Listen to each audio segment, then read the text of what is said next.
नमस्कार, मी आयशाच मराठी रेसिपीमध्ये आपले मनपूर्वक स्वागत करते। पावसाळा सुरू झाला आहे आणि अशा वेळेस कुरकुरीत कांदा भजी अगदी हॉटेलमध्ये जशी मिळते बाहेर मार्केटमध्ये तशी कुरकुरीत कांदा भजी आज आपण बनवणार आहोत।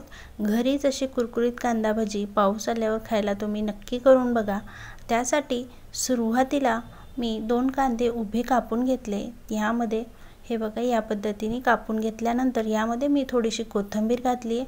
खलबत्त्यामध्ये 1 चमचा ओवा आणि 1 चमचा जिरे घेतलेत आणि आता थोडीशी मिरचीचे काप म्हणजे साधारण 2 मिरचीचे काप करून घेतले। आता हे मी छान प्रकारे कुटून घेणार आहे। आता ओवा आणि जिरे कुटल्यामुळे त्याचे छान टेस्ट येते। मिरची सोबत टोस्ट आपण कुटून घेतले। आता हे संपूर्ण पेस्ट जे आहे वाटण आपण करून घेतले हे मी या कांद्यामध्ये घालून घेते।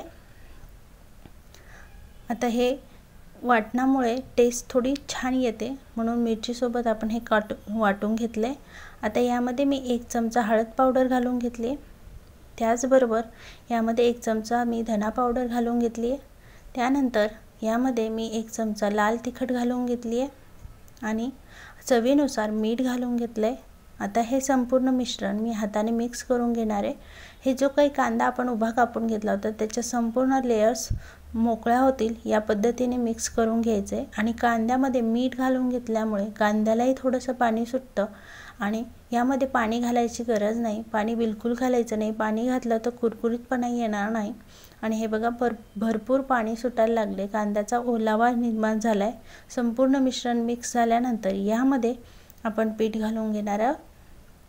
हे बघा साधारणतः 2 चमचे मी चणा डाळीचे पीठ घालून घेतले आणि हे मिक्स करून घेतले। यामध्ये पाणी बिलकुल घातला नाही आहे तरीही कांद्याचा ओलावा ऑटोमॅटिक त्याला आला आहे। हे तुम्ही बघू शकता व्यवस्थित ओलावा आला आहे आणि अगदी थोडं म्हणजे साधारणतः 1च चमचा पाणी मी घालून घेते। फक्त 1 चमचा पाणी आवश्यकतेनुसार घालायचे।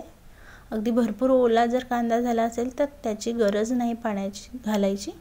आणि आता हे व्यवस्थित मिक्स झाले मिश्रण। आता याचे छान असे गोलाकार आकाराचे भजे आपण म्हणजे तळून घेणार आहोत। गरम तेल करून घ्यायचे। तेल गरम झाल्यानंतर मध्यम आचेवरती हे तळून घ्यायचे। अगदी कुरकुरीत होता। पाणी न घातल्यामुळे त्याला अगदी हॉटेलसारखीच टेस्ट येते।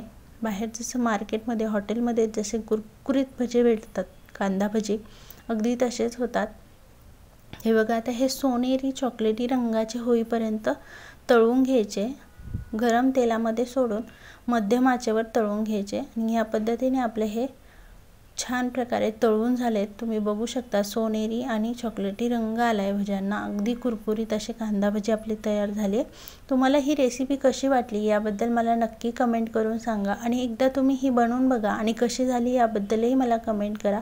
आवडली असेल तर नक्की लाईक करा आणि अशाच रोज नवनवीन रेसिपींसाठी चॅनलला सबस्क्राईब करा म्हणजे नवीन रेसिपीचे नोटिफिकेशन तुम्हाला लगेचच येईल। पुन्हा भेटूया आपण एक नवीन रेसिपी सोबत। तोपर्यंत स्वस्त खा, मस्त राहा आणि सर्वात महत्त्वाचं म्हणजे तुमच्या आरोग्याला जपा। धन्यवाद।